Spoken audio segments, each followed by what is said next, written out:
Hello, this is the Provoked Prawn, and this is the SteelSeries Apex Pro. According to SteelSeries, this is the world's fastest mechanical gaming keyboard, but that's not the reason it's interesting to me. There are a number of different reasons why this keyboard is interesting, and I'm going to cover them in this video to give you an overview of what it's like to use and why it's interesting. The first of which, as you can see, is the really cool RGB lighting that's bright enough to light up the Funko Pops models on my desk and some of the surrounding space as well, which is fairly awesome, but it also is very cool, and I'll show you the RGB lighting a bit later on. Now, as you can see, this is a premium mechanical gaming keyboard. It's built with aircraft grade aluminium alloy frame, some really cool dynamic per key RGB illumination, a premium magnetic wrist rest that you can see here that's superbly comfortable and has multiple rubber feet on it, but also little magnets for connecting rather than the usual hooks, so it just snaps on really easily. It's also made of a very soft and very comfortable material.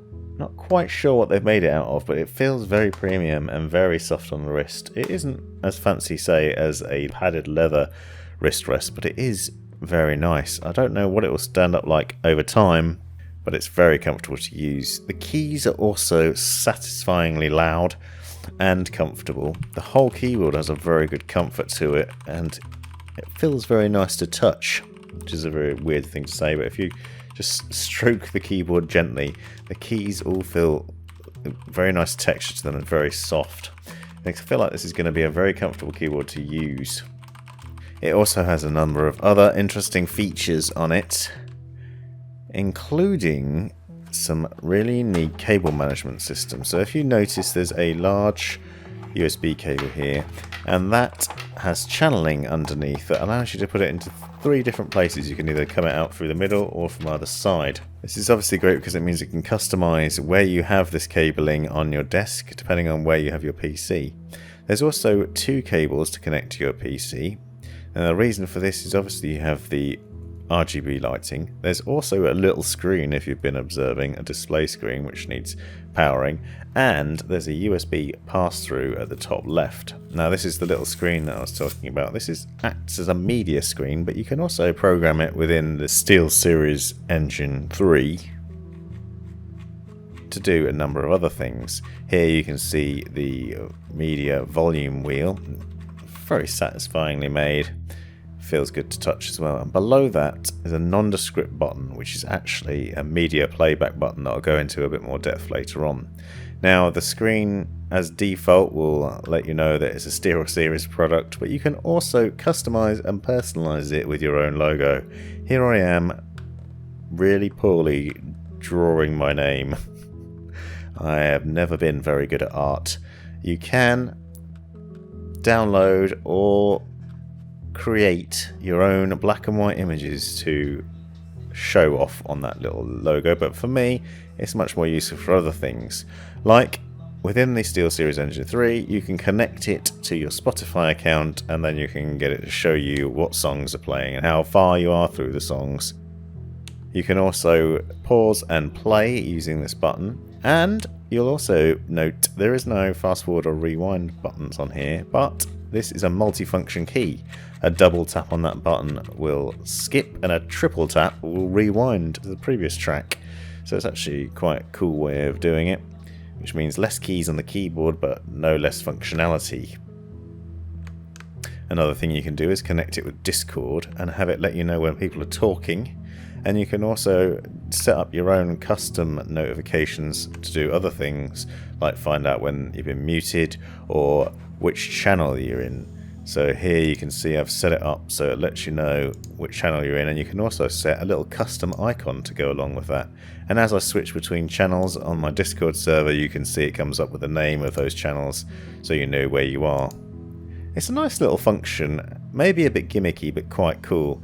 The only thing I have to say about it is the way they placed it at the top right of the keyboard means that I can't really see it. I do slouch quite far back in my chair, but it means I can't really see it without leaning forward, so unless you sit bolt upright you might not notice the benefit of that little screen. That's a bit of a shame, but it is a nice addition to have. The keys themselves, as you can see, are very nice as well. It's a bit hard to do them justice with a camera because you lighting issues, but You can see the backlighting is very good, and the keys themselves are also very comfortable.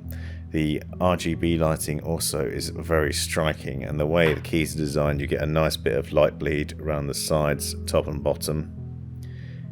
And you can see a close-up of the premium aircraft grade aluminium alloy frame here, a nice solid design to it. You do get what you pay for with this keyboard for sure.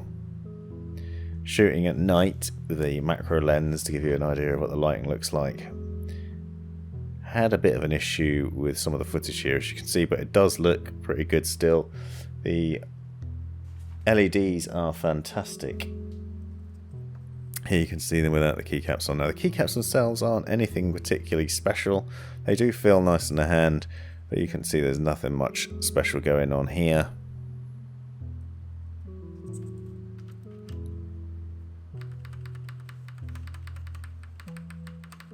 But they do make a very satisfying noise when pressed.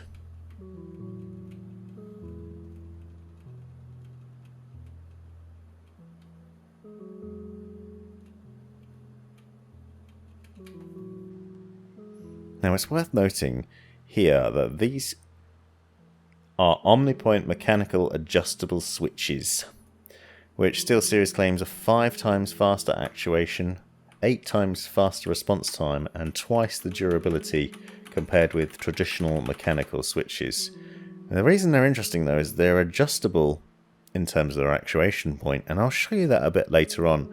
Basically means you can set it so that the keys activate at different levels, and you can set it on a per key basis as well, which is pretty nuts. So you can set it so that you immediately get the activation as soon as a light touch is made, or you require it to be pressed all the way down, and that means you can customize it to your personal preference, which isn't something you'll see on many other keyboards. I've never seen it before. I'm not sure if there are any other versions in existence. Let me know in the comments if I'm wrong. This might seem a bit gimmicky, but you can also see if you have a particular style, or if you like things a certain way, then you can obviously set it up to match that, and you can adjust it and tweak it, and you can have different profiles. So within the SteelSeries Engine 3 software, you can set up different profiles and configure it for different things. So you could have a certain actuation for gaming and then a completely different one for Windows. So maybe a really light touch for gaming, so the keyboard responds instantly, versus a much heavier touch for Windows if you just want that satisfying click when you're typing.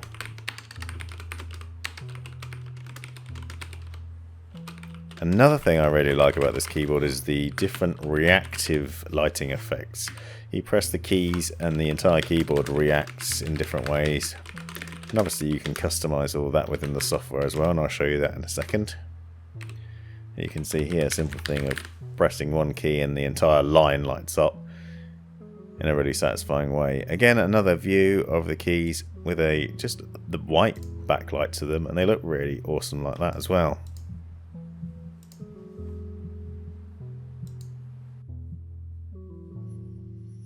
And when you dive into the software, you'll find various different effects. You'll see there's a bass effect which basically covers the entire keyboard, but you can select on a key by key basis and choose exactly what you want to happen.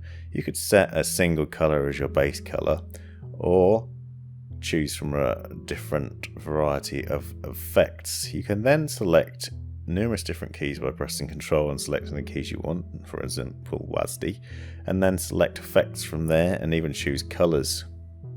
You can also set, which I'll show you a bit later on, different base single colors for separate keys.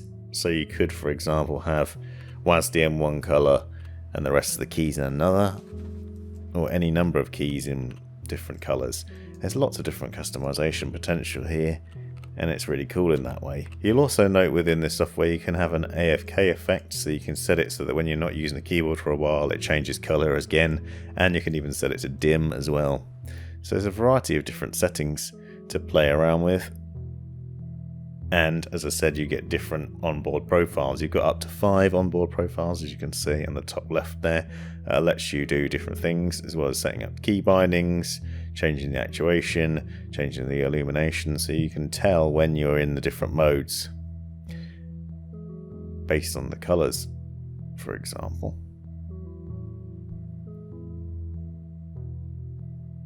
And here I am just playing around with the different RGB lighting, and it's really easy to do. One of the other nice touches is you see just below the illumination button you've got a number of different selection keys there, and it makes life easy because you don't have to select each key individually. If you set certain colours, you can click to select the ones that are just that specific colour, or select all the keys, and you can drag and drop across different sections as well, so it's like really easy process, and it's fun to play around with and to get. But even just the base effects have a number of different effects, and the reactive stuff is really cool as well, and it all looks pretty special. Now, one of the things you can do with the SteelSeries Engine 3 is you can connect to a number of different apps that can then be used by your keyboard. So I've already mentioned Spotify and Discord. You can connect and configure both of those to work with the LED screen. But there are a number of other different ones, one of which includes Audio Visualizer. Now, Audio Visualizer basically takes what you're listening to and puts it into the RGB lighting and then displays it on your keyboard. You get a nice visualization of what this looks like within the software that you can then tweak through various settings to show how it's going to react and what it will look like, and then that comes across on the keyboard lighting. Obviously this is a bit gimmicky, but it shows that there are a number of different things that you can tweak and mess around with within the software to improve or change the way your keyboard works depending on the situation. So if you just want to chill out, listen to some music, and you want some light to go along with it, then this might be an option. Turn down the lights in the room, turn up the lights on your keyboard, and sit back and enjoy. There are a number of other different apps, as you can see there. There's one for CSGO, there's all sorts of different things, and you can create your own as well, so it's very programmable. Here you can see it on the keyboard, you can see the music reacting. I'm not going to play the music due to copyright issues, but just to imagine music playing in the background and then how it's reacting, and it looks pretty swish. The RGB lighting is definitely a highlight. I really like how the keyboard reacts to different things, whether it's this audio visualization or just simple key presses, and the fact that you can have different effects sort of layered on top of each other is also really cool. However, as I mentioned earlier on in the video, the highlight, or perhaps most interesting point about this keyboard, is the fact that you can customize the actuation levels and set them. So I'm going to try and demonstrate it here by showing you what happens when you press the A key. I've customized this A key within the software. And basically you can select from any of the keys on this left hand side, as you can see in the main area, and you can set a different actuation level. So at the moment it's set to standard, which basically means you have to press it most of the way down until you get the click, and you can see the lights reacting for it to appear, and you see how that responds in Notepad. And what you can do though is you can dial it up or down in either direction, and once you've done that you can get a bit more responsiveness out of it. So all the way to 10, it only reacts if you push the key right down, so you have to make it push right down to the bottom for it to react and actually type the letter that you want to do or respond to the command. But if you go completely the other way, then that reduces the level of press that you have to put on it, and you only need the slightest pressure. In fact, I found that you could essentially just rub your finger over it, and I'll show you that in a second. So it's pretty nuts, and if you see, the customization is obviously on a per key basis in the same way as the illumination, so you can basically customize each individual key to your own personal preference, which is pretty incredible.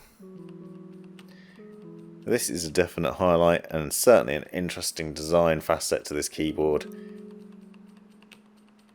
And with a number of different configuration profiles, you'll be able to set it up however you want. Hope you enjoyed this video. Thanks for watching. This has been the Provoked Prawn. Hope you found this video useful, interesting, or hilarious. Be sure to subscribe and check out these other videos, as well as taking a look in the description for links and other information you might find useful. Let me know in the comments if you have any questions or anything you'd like to see extra about this, and have a great life.